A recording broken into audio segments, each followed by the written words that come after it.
భీకరుండవు మా యెహోవా పీఠమెదుటన్ గూడరే. భీకరుండవు మా యెహోవా పీఠమెదుటన్ గూడరే.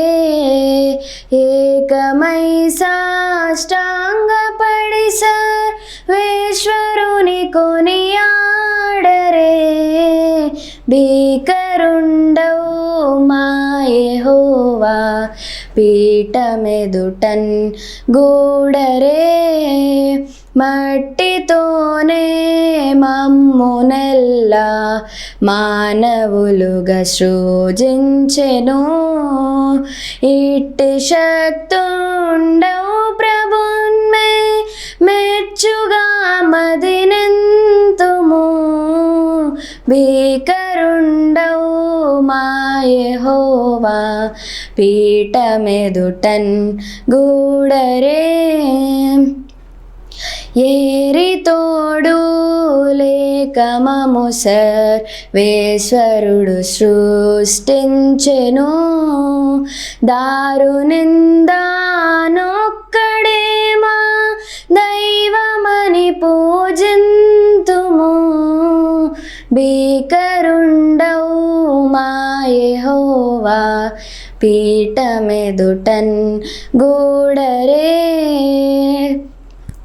మిక్కిలి కష్టంబులతో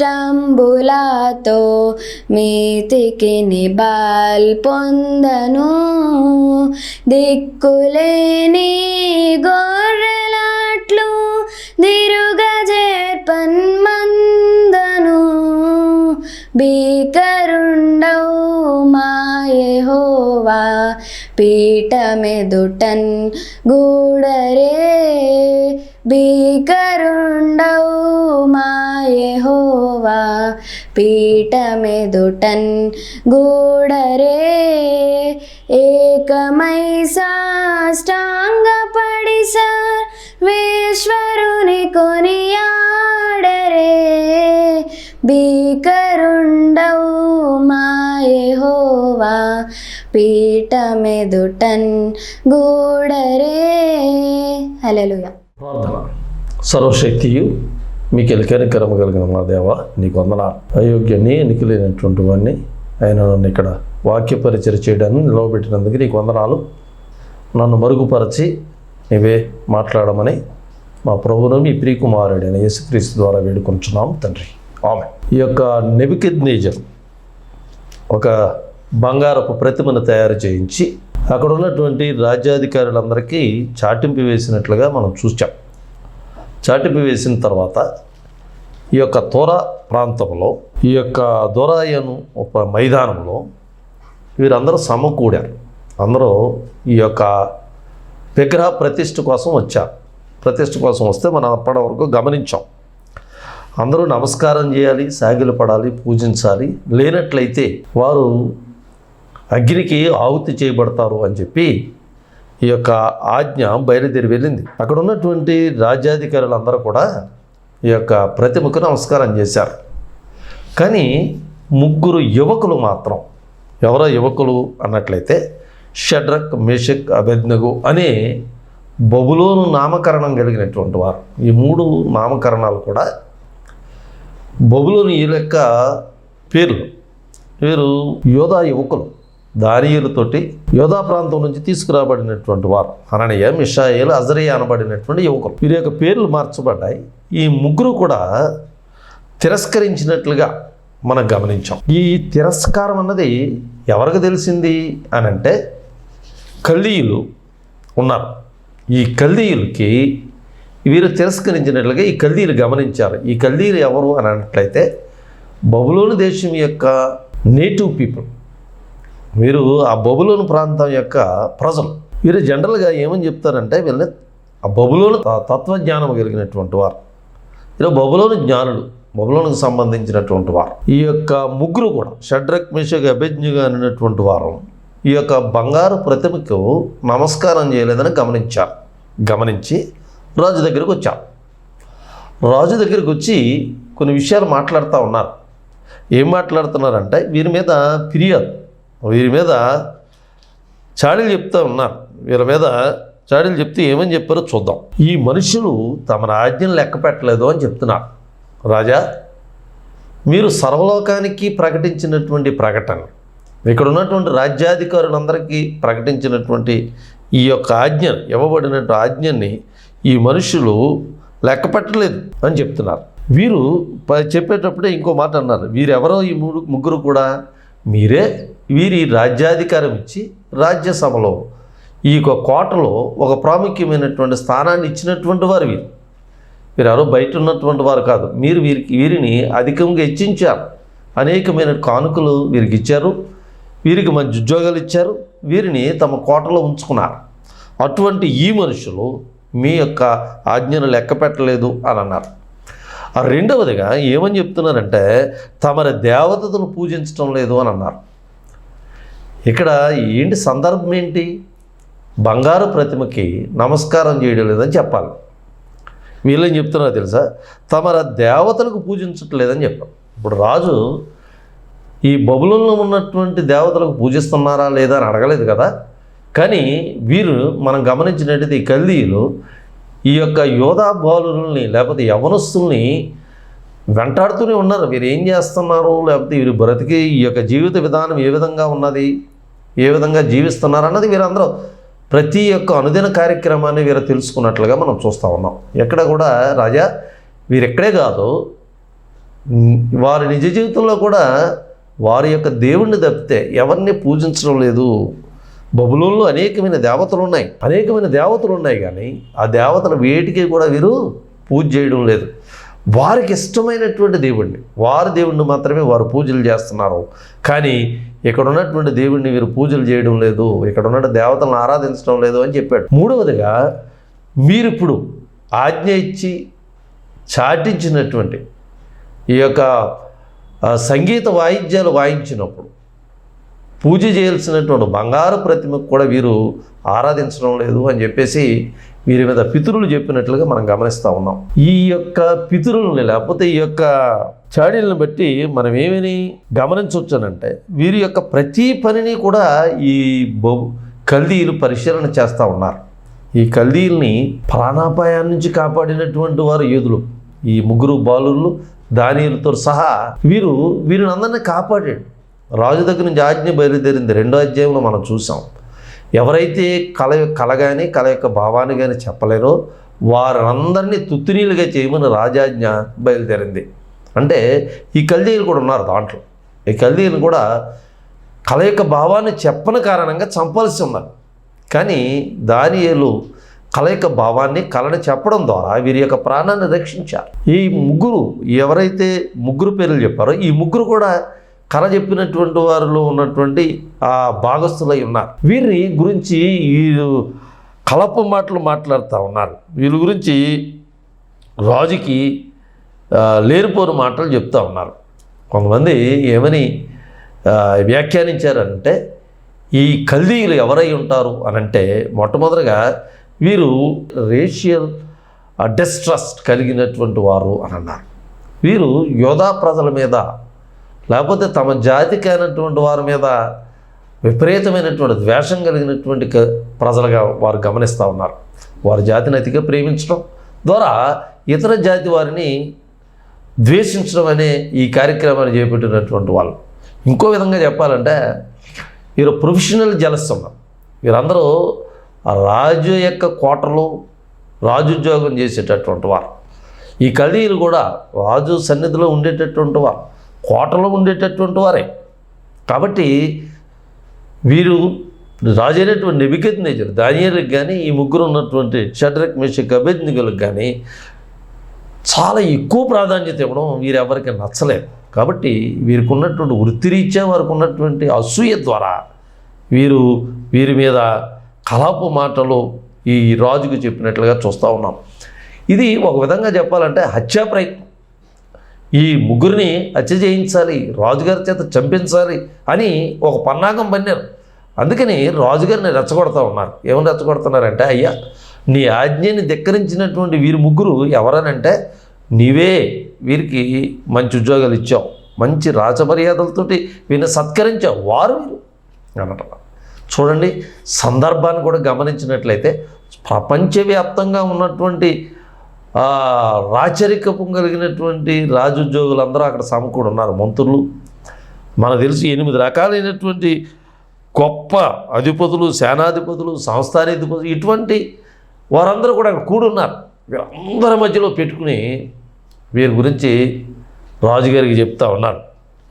చూడండి, చాలా భయంకరం ఏంటంటే, ఏదో రాజ్యసభలో చెప్పినట్లయితే రాజుగారు అహం దెబ్బ తినకపోవచ్చు, కానీ ఇంతమంది మధ్యలో వచ్చి వీరు నిలబెట్టి, అయ్యా ఈ ముగ్గురు నీ ఆజ్ఞను తిరస్కరించారు అని చెప్తున్నారు.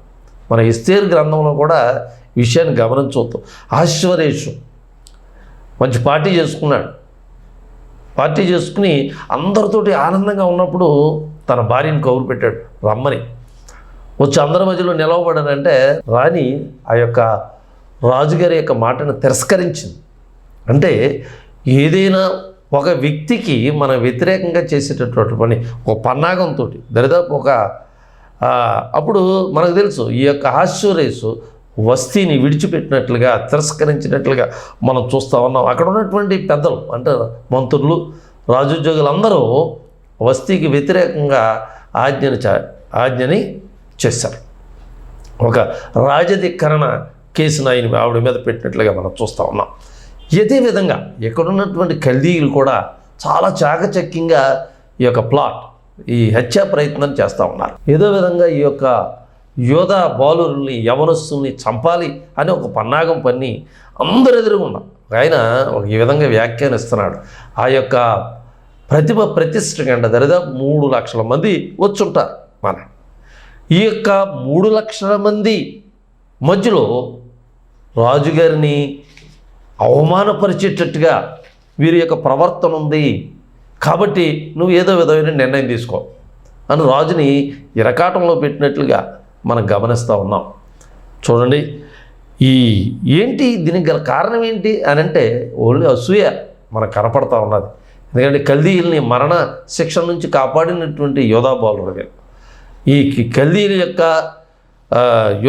రాజు యొక్క ఉగ్రత నుంచి కాపాడినటువంటి వారు యోధా బాలు. కానీ ఈ యొక్క దానియేలు ఫ్రెండ్స్ని ఏదో విధంగా చంపాలి అని ఆశపడి ఈ విధమైనటువంటి పన్నాగాన్ని పన్నారు. అయితే రాజు ఏ విధంగా స్పందించాడో చూద్దాం. రాజు స్పందించిన తీరు గమనించినట్లయితే రాజుకైతే యోధా బాలును చంపడం అయితే ఇష్టం లేనట్లుగా కనపడతా ఉన్నది. ఏమని అంటున్నారు, రాజుగారు మళ్ళీ సెకండ్ ఛాన్స్ ఇస్తున్నారు. పోనీలో ఏదో పొరపాటున జరిగి ఉండొచ్చు, ఇప్పుడైనా పర్వాలేదు, వెళ్ళి సంగీత వాయిద్యాలు ఆగినప్పుడు మీరు వెళ్ళి నమస్కారం చేసేయండి అని అంటారు. రెండవసారి అంతటా నెబుకద్నెజరు వారితో ఇట్లను, షడ్రకు, మెషకు, అబేద్నెగో, మీరు నా దేవతను పూజించడం లేదనియో, నేను నిలువబెట్టించిన బంగారు ప్రతిమకు నమస్కారం చేయటం లేదనియో నాకు వినబడినది. అది నిజమా? అయితే అదే కనుక నిజమైతే మీరు నమస్కరింపని పక్షంలో తక్షణమే మండుచున్న వేడిమి గల అగ్నిగుండంలో మీరు వేయబడుదురు అన్న. అయ్యా మీరు నమస్కరించట్లేదని వినబడ్డది నిజమేనా అన్నాడు. ఎక్కడ దానియేలు గ్రంథం 3వ అధ్యాయం 15వ వచనంలో మీరు నమస్కరించాలి. అయితే ఓ పని చేయండి, ఎప్పుడైనా మీకు సెకండ్ ఛాన్స్ ఇస్తా ఉన్నాను, మీరు వెళ్ళి ఆ యొక్క విగ్రహానికి నమస్కారం చేసేయండి. నమస్కారం చేసేసినట్లయితే మీరు మీ ప్రాణాన్ని కాపాడుకోగలుగుతారు అని చెప్పి రాజు ఒక విధంగా చెప్పాలంటే ఈ ముగ్గురిని రక్షిద్దామనే ఆలోచనలో ఉన్నట్లుగా ఈ యొక్క మాటలు తెలియజెప్తూ ఉన్నాయి.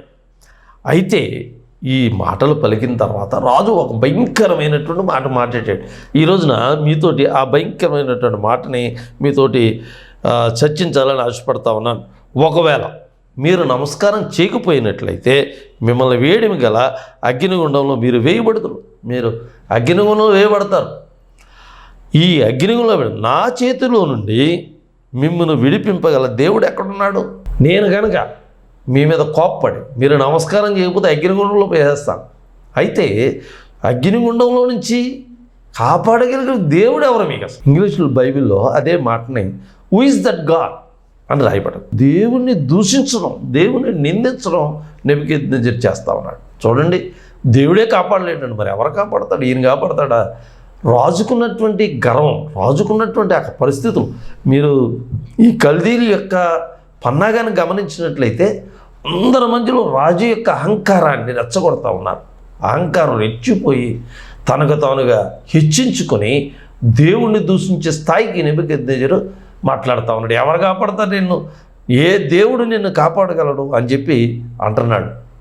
ఇప్పటికే నెబుకద్నెజరు ఏ దేవుడు కాపాడతాడు, ఏ దేవుడు కాపాడతాడంటే వారికి ఉన్నటువంటి ఆ ముగ్గురికి ఉన్నటువంటి దేవుడే ఈ నెబుకద్నెజరుకి తాను మరిచిపోయినటువంటి కళని విషదపరిచాడు అనే సంగతి మరిచిపోయాడు.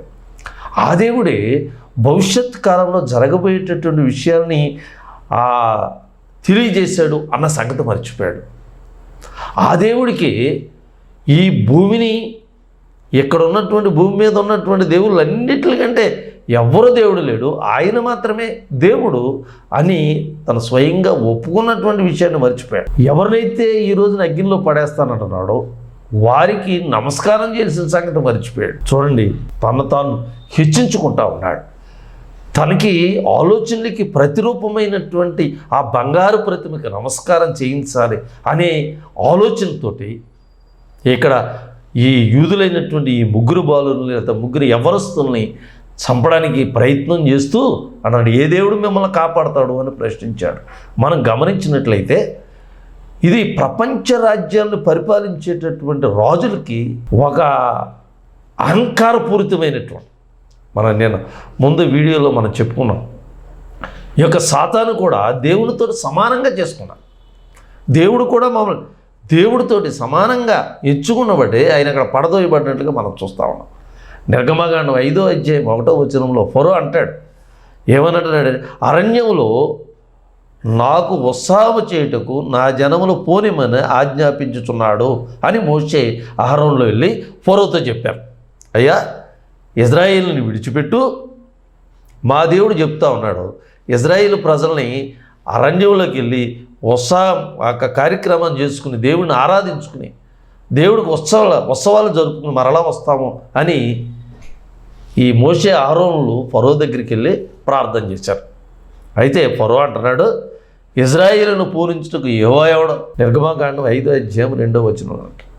ఫరో ఐగుప్తు రాజు, ఐగుప్తును పరిపాలించేటటువంటి ఈ రాజు అంటున్నాడు, ఈ ప్రజలను పోనించడానికి లేకపోతే ఈ ప్రజలు పోనివ్వడానికి ఆయన ఎవడో? యెహోవా దేవుడు ఎవరు?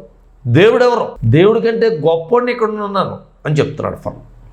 అక్కడ నెబుకద్నెజరు అన్నాడు, ఏ దేవుడు నిన్ను కాపాడతాడు అని అక్కడ ఉన్నటువంటి యోధా ప్రజలతో. అంటే ఇక్కడ ఫరో అంటున్నాడు, మోషేతో అహరోనుతో అంటున్నాడు, ఏమని అంటున్నాడు తెలుసా?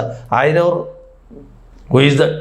యెహోవా దేవుడు ఎవరు అని అంటా ఉన్నాడు. ఒక రాజుని కనుక గమనిద్దాం, అష్షూరు రాజు.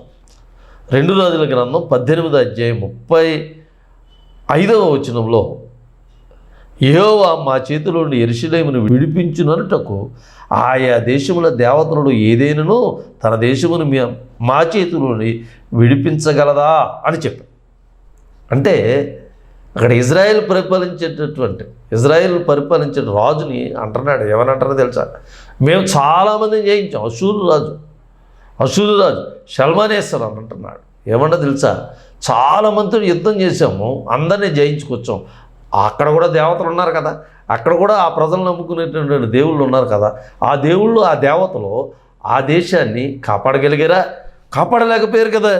అటువంటి సందర్భంలో ఇక్కడ ఇజ్రాయేల్ దేవుడైనటువంటి వాడు మిమ్మల్ని కాపాడుతాడు అని మీరు ఎలా నమ్ముతున్నారు అని చెప్తున్నాడు. అక్కడ దేవతలందరూ వారి యొక్క దేశాన్ని జయించకుండా వారు కాపాడలేకపోయారు. అయితే ఇక్కడ మీరు అనుకున్నట్టుగా మీ దేవుడు అని అనుకున్నటువంటి ఈ యొక్క యెహోవా దేవుడు మా చేతుల్లో నుండి, అష్షూరు రాజు అంటున్నాడు చూడండి, యెహోవా దేవుడు అంట మా చేతుల్లో నుండి. ఎవరు? అష్షూరు రాజుల చేతుల్లో నుండి. 35వ వచనంలో యెహోవా మా చేతుల్లో నుండి, అంటే అష్షూరు రాజుల చేతుల్లో నుండి యెరూషలేమును విడిపించుటకు అంటున్నాడు. యెహోవా దేవుడికి శక్తి లేదా అంటే ఈ రాజులు, ప్రపంచ దేశాలను పరిపాలిస్తున్నటువంటి రాజులు దేన్ని ప్రశ్నిస్తున్నారు అని అంటే దేవుడికి ఉన్నటువంటి శక్తిని వారు ప్రశ్నిస్తూ ఉన్నారు. దేవునికి ఉన్నటువంటి సృష్టికర్త అయినటువంటి దేవుడు సృష్టించాడు, శక్తి కలిగినటువంటి వాడు, ఆయన అధికారం కలిగినటువంటి వాడు. నెబుకద్నెజరుకి కళ యొక్క భావాన్ని చెప్తూ దానియేలు చెప్పాడు, దేవుడు ఒక రాజ్యాన్ని తీసి ఇంకో రాజ్యాన్ని ప్రపంచ రాజ్యంగా ఏర్పరచబోతున్నాడు అని చెప్పాడు. అయితే ఈ రోజున నెబుకద్నెజరు అంటున్నాడు, దేవుడు ఎవరు నిన్ను కాపాడడానికి అని ప్రశ్నిస్తూ ఉన్నాడు. చాలా జాగ్రత్తగా గమనించినట్లయితే రాజుకున్నటువంటి అహంకారపూరితమైనటువంటి మాట, అహంకారపూరితమైనటువంటి ఆలోచనలు, రాజు దేవుడితో సమానంగా ఎంచుకునేటటువంటి పరిస్థితి, రాజుకున్నటువంటి అహంకారం రాజు యొక్క పతనానికి దారితీస్తుందన్న తర్వాత మనకు తెలుస్తూ ఉంటుంది. ఇక్కడ వీళ్ళు అంటున్నారు, జవాబు చెప్తా ఉన్నారు, ఎవరు మరి అంతే కదా, వీళ్ళందరినీ ఎక్కడ పడేస్తానన్నాడు, అగ్ని కదా, బోవర్ బోన్, నువ్వు పెడితే నమస్కారం పెట్టు, లేకపోతే కాలిపో. అదే ఇక్కడ ఉన్నటువంటి కథ యొక్క సారాంశం. వీరు ఎక్కడ ఈ ముగ్గురు యవనస్తులు ఎక్కడ నిలబడ్డారు అంటే రాజు సన్నిధిలో నిలబడ్డారు. కానీ ఎక్కడ నిలబడ్డారు తెలుసా, మరణపు అంచు దగ్గర నిలబడి ఉన్నారు. వీరు మరణం దగ్గర నిలబడి ఉన్నారు. కాల్చేస్తాడు రాజు కదా, 3 లక్షల మంది, లేకపోతే అక్కడ ఉన్నటువంటి అనేక మంది ఈ సైన్యాధిపతులు, మంత్రులు, రాజ్య అధికారుల మధ్యలో ఈ యొక్క ముగ్గురు యవనస్తులు అంటున్నారు, షడ్రకు మేషకు అబేద్నెగో రాజుతో ఇలాగ చెప్పిరి, నువ్వు వెళ్ళి నమస్కారం చేయి, 2వ ఛాన్స్ ఇస్తున్నాను, నువ్వు ఒక నమస్కారం, మీరు ముగ్గురు కనుక నమస్కారం చేసేసినట్లయితే మిమ్మల్ని విడిచిపెట్టేస్తాను అని రాజు చెప్పిన తర్వాత వీళ్ళు ఏమన్నారు తెలుసా, ఇలాగో చెప్పిరి. నెబుకద్నెజరు సంబోధన చూడండి, రాజుని ఏమని సంబోధించాలి, ప్రోటోకాల్ ప్రకారం రాజా అని పిలవాలి, పేరిటి పిలవడానికి వెళ్ళాడు. గవర్నమెంట్ ఉద్యోగస్తులు పై అధికారిని పేరు పెట్టి పిలవడానికి అధికారం లేదు అసలు. It's protocol, breach of protocol. ఈ యొక్క ప్రోటోకాల్ ఉల్లంఘించినట్లే రాజుని రాజు అనే పిలవాలి, నెబుకద్నెజరు అని పిలవడానికి వీల్లేదు. అంటే వీళ్ళకి అహంకారం ఉందనా, వీరికి దేవుడి మీద అచంచలమైనటువంటి విశ్వాసంతో ఈ రోజున చనిపోవడానికి సిద్ధపడొచ్చామని చెప్తున్నారు. లేకపోతే ఏమని చెప్తున్నారు చూద్దాం. మేషగా నెబుకద్నెజరు ఇందుని గురించి నీకు ప్రత్యుత్తరం ఇవ్వలే నన్ను చెంద మాకు లేదు. అసలు నీతోటి మాట్లాడాలి, ఈ విషయం గురించి నీతో చర్చించాలనే ఆలోచన మాకు లేదు. అసలు దీని గురించి జవాబు చెప్పాలన్న ఆలోచన మాకు లేదు. కానీ నువ్వు అడుగుతా ఉన్నావు, మేము చింతమాగలేదు. మేము సేవించుతున్న దేవుడు మండుచున్న వేడిమి గల ఈ అగ్నిగుండంలోనే మమ్మల్ని తప్పించి రక్షించుటకు సమర్థుడు. నువ్వు అడుగుతున్నావే, నీ దేవుడు సమర్థుడా, నా చేతిలో నుంచి ఎవరు నిన్ను రక్షించగలుగుతారో అని నువ్వు అంటున్నావు కదా. మా దేవుడు సమర్థుడు, మమ్మల్ని అగ్నిగుండంలో నుంచి తప్పించగలిగినటువంటి సమర్థుడు. మాకు ఏ విధమైనటువంటి భయం లేదు. ఫరో సన్నిధిలో మోషే నిలబడి ఉన్నాడు ఒక్కడే. ఆశ్చర్యస్ కాలంలో ఎస్తేరు ఒక్కదే దేవుని పక్షంగా, దేవుని ప్రజల పక్షంగా నిలబడినటువంటి వారు. ఈ రోజున భయంకరమైనటువంటి శక్తి కలిగినటువంటి దేవుడిగా తనని హెచ్చించుకున్నటువంటి నెబుకద్నెజరు సన్నిధిలో నిలబడినటువంటి ఈ ముగ్గురు యువకులు అంటున్నారు, అయ్యా మా దేవుడు సమర్థుడు. దేనికి సమర్థుడు? అగ్నిలో నుంచి మమ్మల్ని తప్పించగలిగేటటువంటి సమర్థుడు. చాలా చాలా ఆ విశ్వాసాన్ని ఈ విధంగా ప్రకటిస్తూ ఉన్నారు. అంటే మరణపు అంచులో నిలబడినటువంటి, మరణాన్ని కూడా లెక్క చేయనటువంటి దేవుని తను నమ్ముకున్నటువంటి దేవుని కోసం వారు మరణించడానికైనా సిద్ధపడి అంటున్నారు, నెబుకద్నెజరు నీతో అసలు ఈ విషయం గురించి మాట్లాడాల్సినటువంటి పనేమీ లేదు, మాకు అసలు అవసరమే లేదు. ఇంకో మాటలు మాట్లాడదు, మేము సేవించుచున్న దేవుడు మండుచున్న వేడిమి గల ఈ అగ్నిగుండంలో నుండి మమ్మల్ని తప్పించి రక్షించుటకు సమర్థుడు, మరియు నీ వశములో పడకుండా ఆయన మమ్మల్ని సరిగ్గా ఆయన అడిగినటువంటి ప్రశ్నకే జవాబు చెప్తున్నారు. మా వశం నుంచి నువ్వు కాపాడగలవుడు ఎవడంటున్నావు కదా, నీకు గుర్తులేదా? ఎవరు కాపాడుతున్నా? మా దేవుడు సమర్థుడే. నువ్వు కలమర్చిపోతే కలను విడమరిచి చెప్పినటువంటి వాడు, నీ భవిష్యత్తు ఏమవుతుందో చెప్పినటువంటి వాడు, భవిష్యత్ కాలంలో ప్రపంచ రాజ్యాల యొక్క ప్రపంచ చరిత్రని నీకు కలలో చూపించినటువంటి వాడు. మా దేవుడు సమర్థుడు, మమ్మల్ని కాపాడగలిగేటటువంటి సమర్థుడు. మా దేవుడు ఎర్ర సముద్రాన్ని చీల్చి దాంట్లో నుంచి మమ్మల్ని నడిపించినటువంటి వాడు. మా దేవుడు సమర్థుడు అని చెప్తాం. నువ్వు చాలా జాగ్రత్తగా గమనించినట్లయితే నెబుకద్నెజరుతో ఈ ముగ్గురు యువకులు మాట్లాడినటువంటి మాటలు వారి యొక్క విశ్వాసాన్ని ప్రకటిస్తూ ఉన్నాయి. నిజమే, రాజులు చెప్పినటువంటి మాటలను తిరస్కరించకూడదు. యేసుక్రీస్తు అదే మాట అంటాడు, కైసరువి దేవునికి చెల్లించాలి అని అంటాడు. ఇది ఇక్కడ వచ్చినటువంటి సమస్య ఏంటంటే, రాజుగారి మాటని వ్యతిరేకం చెప్పడానికి గల కారణం ఏంటంటే, ఎవరికి భయపడాలి మనం? మనుషులకు కాదు, దేవునికి మేము లోబడివారలు కదా అంటాడు పేతురు.